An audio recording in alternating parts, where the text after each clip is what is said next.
Welcome back, everybody. Episode 8. It has been a minute, hasn't it, since we did one of these because there's been some mega life changes going on for three of us. So you'll see that Sarah isn't here with us because she is off on her travels, but she has some exciting updates for when she gets back. Jamie, you've been out with an injury. I found out that I'm pregnant, so we've just not had the time in the diary to get one of these in. But I'm so excited. I've actually really been looking forward to all day, like sitting down and speaking to you about it and catching up properly. Yeah, absolutely. So many things going on. And I think it's quite natural for the hurdles that we are, or chapters that we're going through. Well, I say hurdles because I've had an injury, but yours are more chapters. Chapter, yeah. Yeah, for people to relate to and how to navigate them, and just kind of just different narratives really of how to look at things. So yeah, so my current situation to update is currently injury, hip injury. I genuinely do think it stemmed from, and this will help you not to do the mistakes that I did. So Okay. from giving birth, and I was quick into, because I continued training all the way through birth, which was absolutely fine, really good, really positive. But then I kind of still continued to train exactly the same way after birth. And although I could, I still don't think the healing process was quite as quick as I wanted. Obviously, when you're pregnant, the bones and joints are intended to have different hormones in them to make them more supple and adaptable to expand and do all the magic things that it does, especially in the hip area.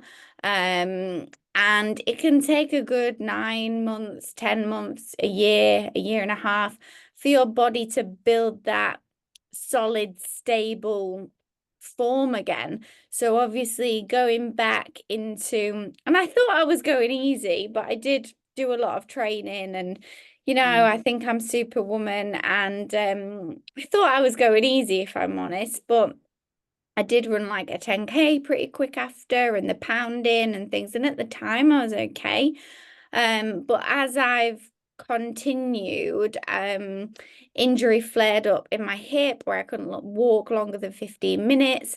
And that is just not me because my step average is extreme. So it's been a real mental challenge for me to kind of slow down. And if anyone's watching, I did say on Instagram that I've quit the gym. So I'm no longer a member of the gym, which for anyone that's followed me is quite a big thing.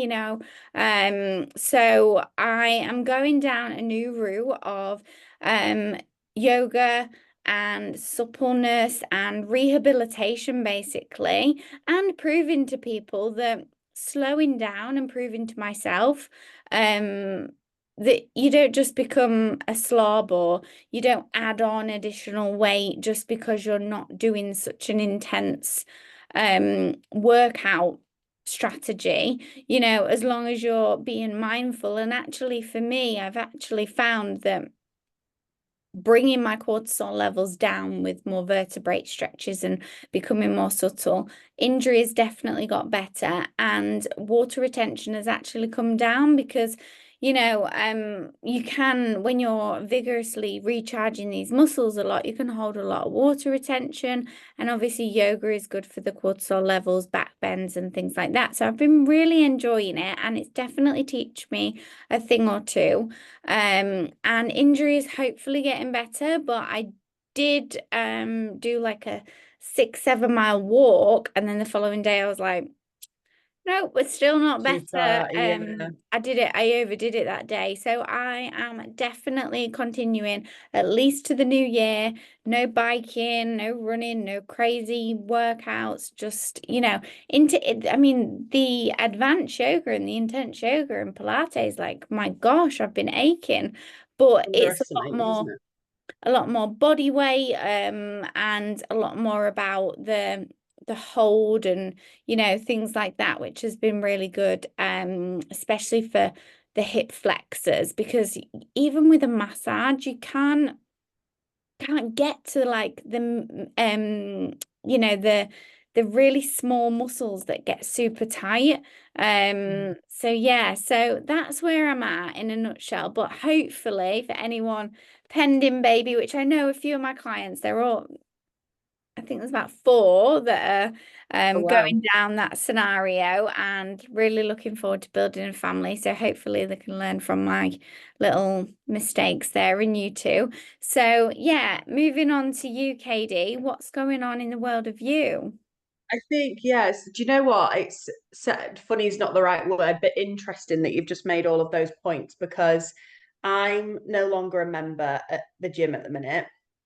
And I found out that I was pregnant at 5 weeks. I'm now at, I'll be 21 weeks on Thursday, which has just flown by, which is absolutely crazy. But I always thought, like, when I eventually, if I was lucky enough to get pregnant, that I would keep this level of energy that I had and was always promised myself that I would weight train throughout pregnancy. But actually, no one prepared me for the tiredness and the fatigue that you can experience. Like, I was waking up, you know, when you wake up and your eyes are just almost burning, but that feeling doesn't go for the rest of the day. Like, my body was just absolutely exhausted. But it took me, and again, it was a really big mental challenge to almost go from, you know, working out maybe 3, 4 times a week to actually allowing my body to rest and not go so crazy in there when I quite clearly wasn't feeling up to it. And I had no, it wasn't even motivation. I just couldn't, I had, I was just so tired to even be able to make it there. So I kind of had to manage my own expectations. I mean, don't get me wrong, I've been doing like a lot more walking, yoga, pregnancy yoga. I've started that. I was really enjoying like doing some more at home workouts, but maybe reducing them to like 20, 25 minutes. And I just thought that I'm still getting some movement in, I'm still feeling good, but actually it's me listening to my body and how I'm feeling. And I don't have it in me to go and power out an hour in the gym. Um, and I'm still doing that now. And feel lots better for it. My energy is definitely starting to come back, and I feel like it's my body preparing me for what is to come, maybe. But yeah, that is something that I hugely struggled with, and had my own battle in my head to just give myself that time to kind of rest and go again, while still you know, trying to juggle coaching and work and personal training and all those kind of commitments as well. But um, what I did found interesting was I almost um, had to do a bit of research on what exercises I should be avoiding, you know, what's not safe for baby, what's good for baby. So kind of re-educating myself on some of that stuff as well. Don't get me wrong, obviously, even like you, I've heard things from you and like other friends that I've got that have had babies in the past, but never have I been pregnant. So of course I was like, oh, should I be doing this? Should I not be doing this? So that was sort of readjusting as well. But I have got a lot more energy back now, which is good. But still not a member of a gym. And I was paying £20 a month, and it doesn't sound a lot, but I thought I'm not using it. I can join again when I want to go again. And that's what I ended up doing in the end, just to kind of um have a new way of training that was kind of fitting into how I was feeling and what I was enjoying at the time, really. Yeah, yeah.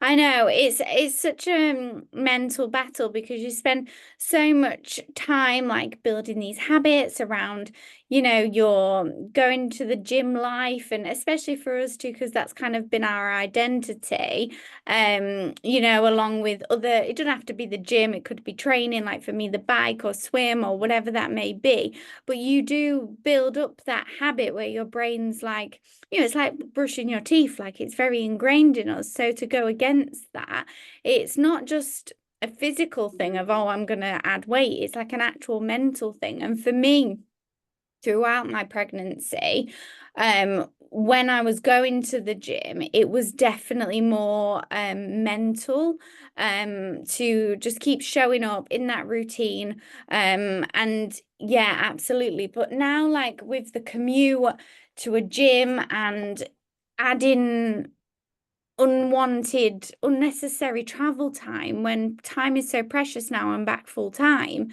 You know, what I could be doing at the gym, I could do at home, or, you know, change that. So I was like, you know, the gym's always going to be there.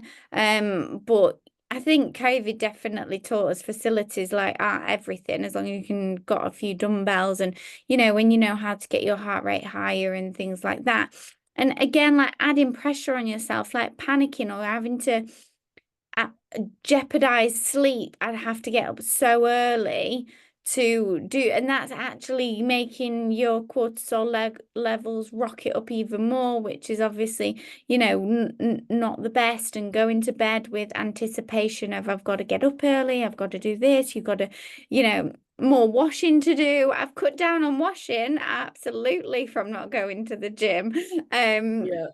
Sometimes just trade in my pajamas and then wash those pajamas, just Yeah. recycling outfits. And as well, like enjoying things. Like I know it's a bit drizzly and horrible outside now, but like I was able to actually make use of the nice weather that we did, because I was like yoga in the garden or stretching in the garden, whatever that was, rather than, you know, it being a gorgeous day but in a gym. So yeah, yeah, I I think, definitely think I've re-educated my mind in terms of what you can, you know, what you can do, and you don't have to limit your beliefs on certain things that you've built up. yeah, I think that's it. And it, when we talk about exercise and new and fitness and movement, it doesn't have to, exactly like you said, it doesn't have to be a in the gym environment. Like that's what I was enjoying at the time when I was weight training and things like that. But now that focus has hugely shifted, and as long as I'm getting some movement in and things like that, then I'm happy doing what I'm doing at the minute. Don't get me wrong, I probably will join the gym again at some point when I feel ready and up to it. But for now, I think it's just enjoying what I'm doing, making sure that I'm still moving, because obviously that makes me feel good as well. But yeah, I think it's just not being so rigid sometimes in your routine. Yeah. But again, you know, that change didn't happen overnight, and it wasn't like oh, I'm just going to quit the gym and I'm going to do this instead. Like it was a real mental battle for me to almost be like, right, okay, come on, you're still moving, you're still doing these things that you enjoy, you're still, Yeah. you know, doing your body well. It's just not in a gym environment. And again, that kind of all or nothing. I was still doing, you know, a good amount of movement a day. It just wasn't in a gym environment. That's the But it big did take me a thing. while to kind of get my head around that. That's the big thing when you say like I'm quitting the gym. It's not like you're quitting on yourself. It just means you're starting a new chapter. It's not like I'm quitting the gym, I'm just sitting on the sofa and I'm not moving. You know, is you're quitting the gym, but you're still in a mindset that you're actually thinking even more about yourself of what actually is better for me.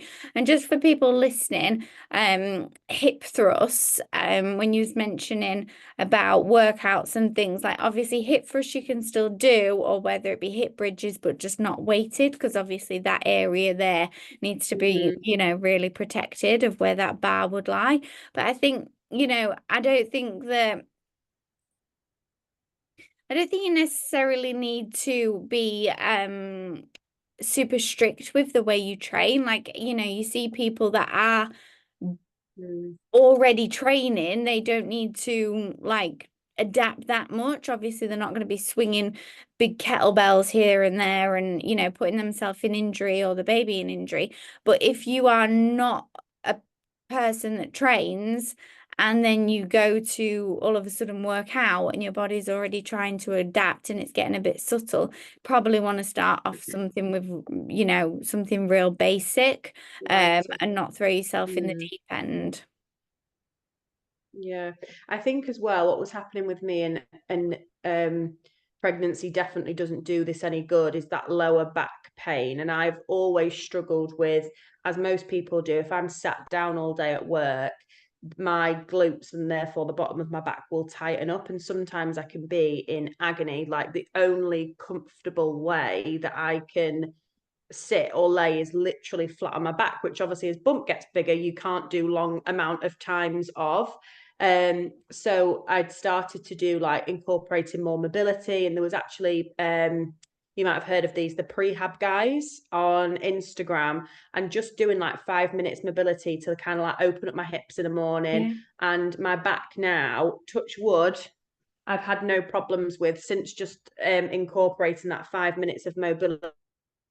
And now it's not so uncomfortable, because it was something that I thought, God, this is already killing me. And as long as I carry on putting weight on, as obviously a growing baby, that's only going to get worse, and I'm not going to be able to lie on my back. And also I was in pain as well. So yeah, I think it's just, I definitely feel more in tune with my body and what it needs. Oh, good. But like I say, that's not necessarily come as easy to me as what I thought it would do. So I've definitely had to readjust. Oh, good. It's a new learning cycle, isn't it?